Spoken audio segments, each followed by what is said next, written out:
नर्मदे हर। स्कंद पुराण में कहा गया है कि सरस्वती का जल 3 दिनों में, यमुना का जल 7 दिनों में या 7 बार स्नान करने पर, गंगा का जल 1 बार स्नान करने में पवित्र करता है, किंतु नर्मदा नदी का जल केवल दर्शन मात्र से ही पवित्र कर देता है। माँ नर्मदा जी में स्नान करने के बाद अब हम वो संत जी से मिलेंगे। मन में एक अभिलाषा रहती है संत जी का भी दर्शन हो जाए, और माँ नर्मदा जी का अब ये पावन देख रहे हैं कितना कलकल धाराएं बह रही है। तो चलिए माँ नर्मदा जी का दर्शन करने के बाद हम सीधे संत जी का दर्शन करेंगे, उनसे बातचीत करेंगे। नर्मदे हर। इन संत जी का उम्र 90 वर्ष के करीब करीब हो गया है। इन्हें काली कमली वाले बाबा कहते हैं। ये मध्य प्रदेश के बावरी घाट पे रहते हैं। ये महाराज जी जन्म से ही अध्यात्म की खोज में निकल गए हैं। परिवार, घर, समाज सब को छोड़ दिए हैं। महाराज जी इस बावरी घाट पे तब से रहते हैं जब इस घाट वीरान था, कोई नहीं था। सिर्फ माँ नर्मदा जी और काली कमली बाबा रहते हैं। काली कमली बाबा बहुत ही निराले संत हैं, बहुत ही अच्छे संत हैं। बाबा जी को किसी से नहीं मतलब, न पैसा से, न धन से, न दौलत से। बाबा जी के आश्रम आ गए हैं और ये बाबा जी का आश्रम है।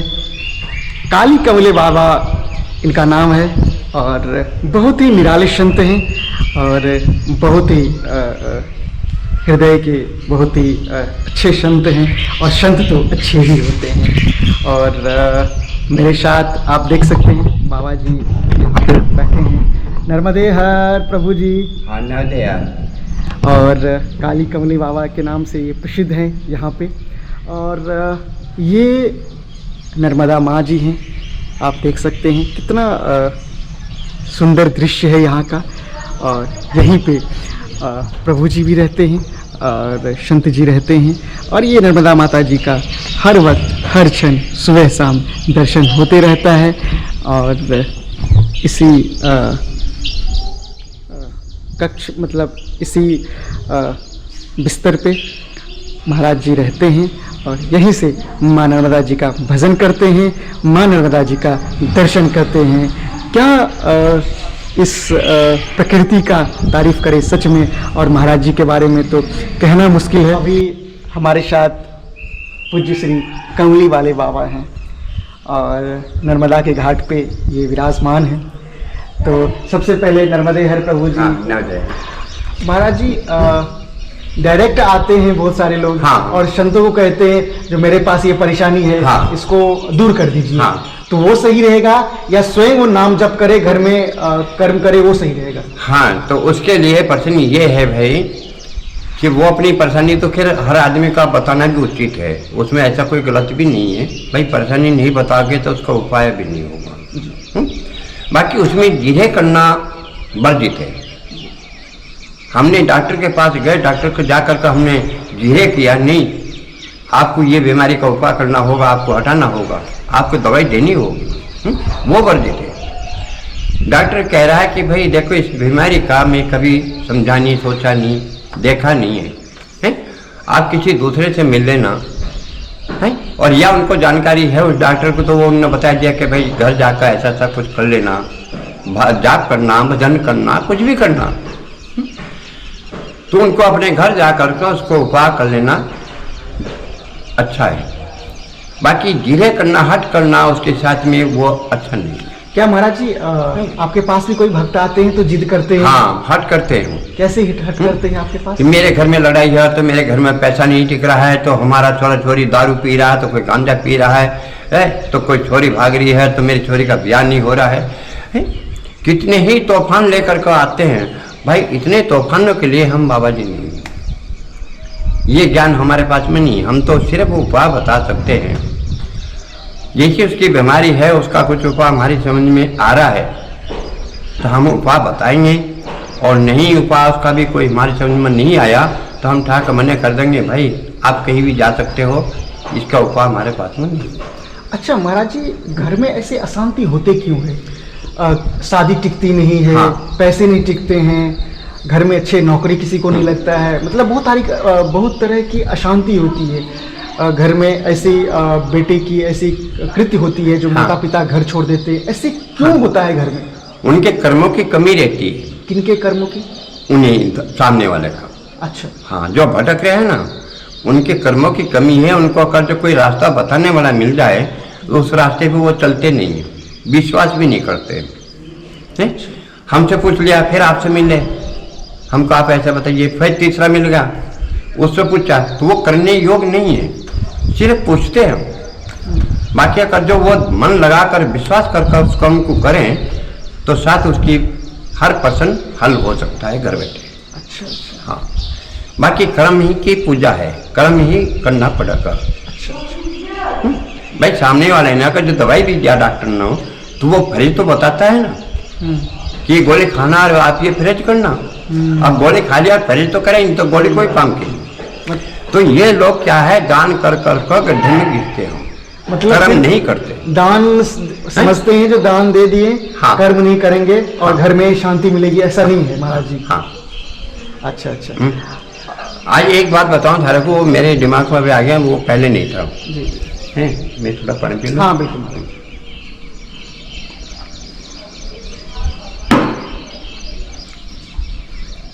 इसे एक प्रश्न आता है महाराज जी, जो प्रारब्ध बड़ा होता है या कर्म बड़ा होता है? कर्म बड़ा है, लेकिन प्रारब्ध में जो लिखा है, हाँ नहीं, उसको भी हरा सकता है। कर्म अच्छा। बड़ा है, कर्म की पूजा है।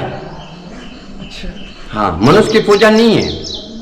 मनुष्य कैसा भी हो, लंगड़ा, अंधा, काना, गंजा, कोई जाति का हो, हाँ, मनुष्य की पूजा नहीं है, उसके कर्म की पूजा है। अच्छा। हाँ, कर्म की पूजा होती हाँ। है। देवताओं में भी उनकी कर्म की पूजा है, जैसा देवता वैसी पूजा होती है। बिल्कुल। तो यही मनुष्य के कर्म के ऊपर बात है। अच्छा अच्छा। तो कोई आमतौर पे तो सब सुनते हैं जो कर्म से बड़े होते हैं, जन्म से बड़े नहीं होते हैं। हाँ, तो कर्म जो है ना, कर्म हर चीज को हरा देता है। जैसे कहते हैं एक लक्ष्य, अगर जो हर व्यक्ति एक लक्ष्य पर लग जाए कि मेरा यह लक्ष्य पूरा होना चाहिए, लक्ष्य का मतलब एक तकलीफ का एक लक्ष्य होना है, मेरे को इसका उपाय, मेरे को ठीक होना है। बिल्कुल। और उसके लिए अपने को एक ही देवता या परमात्मा कोई भी है, एक को ही चुनो। जैसा संसार मानता है गुरु होना है, तो गुरु हजार नहीं होते, एक होता है। और एक के साथ में फिर विश्वास होता है। बिल्कुल बिल्कुल। तो एक देवता को चुनो। भविष्य में देवी हो, देवता हो, भूत हो, प्रेत हो, कोई भी तूफान है, बाकी एक होना चाहिए। महाराज जी, आप बता रहे थे जो कर्म से हम प्रारब्ध को हरा सकते हैं। हाँ। लेकिन प्रारब्ध में उसे कोई एक्सीडेंट लिखा है, कोई गाड़ी से एक्सीडेंट होता है। हाँ। या कुछ अनहोनी कुछ होता है, तो हम कर्म से कैसे उसको हरा सकते हैं? किसी के जीवन में लिखा है गरीबी, उसको कर्म से कैसे हरा सकते हैं? वो ऐसे नहीं हार सकता। जो गुरु बनाया है ना, थोड़ा उसके थोड़ा बैठो, रास्ता पूछते रहो गुरु से। हाँ। जैसा वो रास्ता बताए वो सबको नहीं हटा सकता। पूरे जन्म में हमने तुमने क्या किया था पहले के जन्म में, हाँ, तो उसका परिणाम तो अपने मिलेगा। बाकी कर्म करने से अगला भविष्य जो है, आगे आने वाला या अपना जीवन है, उसमें थोड़ी कुछ सफलता मिल जाएगी। अच्छा, मिलेगी। हाँ। भाई हमारा गुरु जी रास्ता बताने वाला सामने खड़ा है, उसके अनुसार हम चल रहे हो तो उसका कुछ तो परिवर्तन मिलेगा, फेल नहीं होगा। बाकी मिलेगा जब हम उसकी योग बने। अब कल तो तुमने दारू पीकर रोड वहां जुत्ते माला खा रहे थे, आज गुरु जी के पास खड़े हो गए, गुरु जी है मेरे लिए ऐसा क्यों हो रहा है? तो उस कर्म को तो छोड़ पहले। दारू तो गुरु जी उसमें करेगा क्या? दारू तो छोड़ पहले। हाँ। दारू छोड़ कर तो उस योग बन, बिल्कुल। तब तेरे को कर्म का फल मिलेगा। गुरु जी ने सुई के नौ के ऊपर अपना पूरा जीवन बिता दिया, त्याग वैराग में। बिल्कुल पूरा जिंदगी पूरा जीवन लगा दिया है ना, है? सही बात है। और तुम 2 दिन से दारू पी कर और आज नहा करके कह रहा है कि गुरुजी मेरे को कुछ दे दे, तो कैसे देगा वो? बिल्कुल बिल्कुल। तो उस योग बनो, उस योग बनो। हाँ। उस योग बनने के लिए तब तो मिलेगा। उस योग बनने के लिए प्रभु जी सब कुछ छोड़ना होगा। हाँ। गलत क्रिया छोड़ना हाँ, होगा। जैसे वो रास्ता बताए, देखो जो बात है गुरु जी जो बताए। हाँ। अच्छा। तो गुरु जी का प्रश्न ये है कि गुरु बनाए जान को हाँ। और जल पियो छान के। इसका मतलब क्या है? इसका मतलब ये है कि बाद में बदलना नहीं, धोखा नहीं करना। पहले सोचो समझो, विचार करो, परिवार के अंदर विचार करो, वो फला महात्मा जी है या फला पंडित जी है, आचार्य हैं, हम किसको गुरु बनाना है अपने परिवार के अंदर। कि गुरु जो होता है ना, ये सदस्य होता है परिवार का। कोई भी कार्य करोगे, ब्याह करो, शादी करो, कोई लेना देना जो मोटा है उनसे थोड़ा सलाह लेना। गुरु जी हमको ऐसा कुछ विचार हो रहा है, शादी भी करना है, तो आपसे हम थोड़ा सा सलाह ले रहे हैं कि आप हमको सलाह दीजिए उसमें क्या करना चाहिए। महाराज जी आपकी हम जटा देख रहे हैं। हाँ, जटा बताया था मैं, ऐसे कोई बात नहीं है। ये जटा मुझे लगता है बहुत बड़ा होगा। हाँ। कितना बड़ा है ये जटा आपका? बताया था वो तुमको खोल के। अरे बाप रे वाह! आप प्रभु जी का जटा आप देख सकते हैं कितना बड़ा है। अरे वाह! मुझे लगता है जो कम से कम 1.5-2 हाँ। मीटर के करीब। हाँ, नहीं ज़्यादा है, 5-6 मीटर का। अरे बाप रे! अब तो वो कम हो गए, ये भूल जाते हैं ना ज़्यादा समय में, ऐसा अच्छा। टूट जाते हैं ये ऐसा भूल जाते हैं। अच्छा, महाराज हम छू सकते हैं? हाँ, सब टूट गए, ये सब भूल भूल का टूट गया। आप देख सकते हैं ये कम महाराज से जी कम का नहीं, जटा है। 1-2 हाथ कम हो गए हों। अच्छा। हाँ। ये कितने दिन से? ये तपस्या से बनता है, ये दिन के ऊपर नहीं रहता। अच्छा, ये तपस्या से? जंगल में रहना पड़ता है, राख लगानी पड़ा। जो पहले कुछ महात्मा देखे होंगे, भूति चढ़ाती है, हाँ। देखे? हाँ, नागा साधु जी। हाँ हाँ, बस वो भूति लगती है। अच्छा, जंगल में रहना पड़ता है तब ये बनता। ऐसे नहीं बनता है, ये तप हाँ। करने से बनता है। हाँ, अच्छा, ये ऐसे नहीं बनते, ये उम्र से भी नहीं बनते हैं। तो महाराज जी स्नान करते हैं तो फिर ये परेशानी नहीं, ये अपने हिसाब से फिर धोने पड़ते हैं। कैसे धोते रीठा हैं? से। कैसे धोते हैं महाराज? रीठा रीठा से। हाँ, जंगल का रीठा आता है ना बड़ा बड़ा। अच्छा, जड़ी बूटी आता है जंगल का, उसे धोते हैं। अच्छा 8 दिन में 10 दिन में जैसा समय अच्छा, वैसे।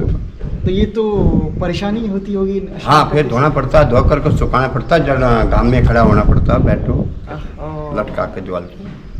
सही बात है। वैसे संतोष जी का क्या कहना, उनको तो ऐसा है, जीवन- जैसा आप बैठे ना, ऐसे नीचे लटकाना पड़ेगा धो कर को। अच्छा, तब ऐसे? इसका पानी नहीं उतरेगा। डेली ये धोते हैं? नहीं, डेली नहीं, 8-10 दिन में जब अच्छा। रोज। और तो महाराज ऐसी बात है भाई, हाँ। संसार भटक रहा है क्यों? कि विश्वास नहीं करता है, कर्म करने में पीछे है। जी कर्म करे तो सब कुछ है। से झगड़ा, माता पिता हाँ। को वृद्धाश्रम भेजना, हाँ हाँ हाँ मीट मछली खाना, हाँ। तो ये सब करने से क्या होगा प्रभु जी फिर? भविष्य खराब, वही जूते पीटने का काम और क्या ही। अगर जीवन सफलता कहाँ से होगा? पूरी जन्म का जो अभी अपन जो चर्चा करते हैं कि ये पूरी जन्म का दंड है, तो पूरी जन्म का दंड क्या है? यही है। माँ को तकलीफ दिया, बाप को तकलीफ दिया है, किसी पड़ोसी के लिए अत्याचार किया या गाँव के लिए अत्याचार किया, वही इसका दंड मिलता है और क्या। ये तो आप बहुत दिव्य बात। हाँ, दंड यही होता है। किसी का धन हड़प लो, उसकी भी दुआ खराब देगी। क्या होगी उसकी? दुआ ही आशीर्वाद है अच्छा। और दुआ ही पाप का मूल है। अच्छा, हाँ, अगर- वो कहते हैं ना श्राप दे दिया, उन्हें श्राप दिया था। श्राप का मतलब दुआ है। महाराज जी का धुना है और ये अखंड धुना है, और यहाँ पे महाराज जी बैठते हैं और ये अखंड धुना का रूम है, एक कमरा है और ये अखंड धुना है, त्रिशूल लगे हुए हैं और यहीं पे अखंड धुना होता है सुबह शाम। और इतना अच्छा प्यारा ये प्रभु जी का आश्रम है। आश्रम हम घूम रहे थे तो ये छोटे से बच्चे और बच्चियां दिखाई दी, बहन और भाई। तो जब हम प्रभु जी से बात किए तो वो बोले जो बचपन में ही इनके जो पिता थे वो कैंसर से निधन हो गए, तो कोई सहारा नहीं हुआ। तो फिर प्रभु जी ने ही इनको आश्रय दिया, और बचपन में ही, मतलब जब वो बचपन में 1 महीने के, 6 महीने के, साल भर के, मतलब 3-4 भाई बहन हैं, तभी से ये प्रभु जी इनकी देख रेख करते हैं। तो हम चलिए थोड़ा इनसे भी पूछते हैं कैसे ये भाई हैं और ये बहन हैं। और आप कितने भाई बहन हैं? 4, 2 बहन भाई यहाँ है, 2 की शादी हुई। अच्छा, 4 हैं। तो भाई कितने हैं? 1 ही। 1 भाई 3 बहन। हाँ। तीनों की शादी हो गई। अच्छा अच्छा। तो बचपन में आपके माता पिता नहीं है, अच्छा अच्छा, वो कैसे शांत हुए? कैंसर में हो गए। अच्छा अच्छा। तो बहन जी कब शांत हुए? आप कितने बड़े थे? वो हम होंगे 10-12 साल के होंगे तब। अच्छा, आप 10-12 साल के थे। अच्छा अच्छा। और ये लोग? ये होगा 1-1.5 साल का होगा। अच्छा अच्छा। तो मुझे कहने में हम माफ़ी चाहते हैं, कहने में गलती हुई। करीब करीब ये लोग 1 साल के ये थे, आप 10 साल के थे। हाँ जी। मतलब छोटे ही थे। छोटे। तो फिर क्या हुआ जब माता पिता जब शांत हो गए तब मम्मा पहले यही काम करते थे, तो वो गुजर गए, तब गुरुजी ने संभाला। फिर अच्छा। अभी शादी कर दिया था, फिर अभी ससुराल वालों से आगे लेके भी यहीं रह रहे हैं। वो भी खुश है कि हमारे बहू बेटे यहाँ पर है, सेवा कर रहे हैं, तो भी हम भी यही हैं। तीनों बहन की शादी गुरुजी ने करवाया। हाँ। क्या बात है, क्या बात है। और ये आपके बच्चे हैं? ये मेरी गुड़िया है। तो आपके ससुराल वाले फिर यहाँ पे रहने देते हैं? हाँ, बहुत खुश है वो तो कि हमारे बहू बेटा सेवा कर रहे हैं। अच्छा अच्छा अच्छा। मतलब जब तक प्रभु जी है तब तक आप सेवा करेंगे? हाँ, तब तक, जब तक अपने से बनेगा तब तक करेंगे। अच्छा अच्छा। तो कैसे निधन हो गया पिताजी का कैंसर से? माँ जी को कैंसर था, पापा थोड़े दिमागी संतुलन खराब अच्छा था। अच्छा। दोनों का फिर निधन बाद में ऐसा? हाँ। तो ये एक आश्रम की कहानी है, और आप देख सकते हैं कितने छोटे छोटे ये बच्चे हैं। प्रभु जी आपने इतना अच्छा काम किया, सच में इसके लिए कोई शब्द नहीं है। ये मानव कल्याण की अगर पहली सीढ़ी की कोई बात किया जाए तो ये सीढ़ी इनको पालने का प्रश्न तो पहला है, जो मैं बताया था ना, ये जब 1-1.5 महीने का था, हाँ। उस समय इनकी बाइक थी, कैंसर में तकलीफ में थी वो। अच्छा। उसको लेकर दौड़ते थे, भोपाल है, लाल घाटी पे, कभी दूर दूर अस्पताल में लेकर दौड़ रहे थे। अच्छा। हाँ, बाकी ये मेरे पास थे। तो इन्होंने उसकी शांति का पर्सन बताया कि 1.5 साल का था उसमें। हाँ। ये बताया। अच्छा। हाँ। तो आपने बहुत अच्छा काम किया प्रभु जी। पाला में जब से ही। अच्छा अच्छा। हाँ, ये बताया। तो कैसे पाल लिए बचपन, मतलब एक बचपन से बड़ा करना? भाई मुसीबत का साथ तो देना पड़ता है, वीरता तो वही है? जिसका परमात्मा ने कहा ना कि जिसका कोई नहीं है तो उसको साथ देने वाला मैं हूँ। सही बात। तो क्या मालूम परमात्मा ने हमको कहीं से दूर से हमको यहाँ भेज दिया कि इनके पालने का आपको करना है। सही बात है। अन्य तो बुआ है, बहन है, भाई है, मामा है, और भी तो साथ दे सकता था। वो तो आप प्रभु जी बोल रहे थे ना, जो दुख में कोई साथ नहीं देता है, हाँ, सुख में सब देने वाले हो जाते हैं। तो ऐसा इनका प्रश्न है। तो अपने से जो बना, हमारा लक्ष्य था कि भाई तुम्हारे पैरों पर हम खड़े कर देंगे, आगे तुम्हारा नसीब। ये प्रभु जी थे जो भगवत भजन के बाद मानव कल्याण का एक बड़ा नमूना मैंने यहाँ देखा जो प्रभु जी किए। तो चलिए इस वीडियो को यहीं समाप्त करते हैं। वीडियो अच्छा लगे तो लाइक करें, शेयर करें, सब्सक्राइब करें। नर्मदे हर। आप सभी को एक बार फिर से नर्मदे हर।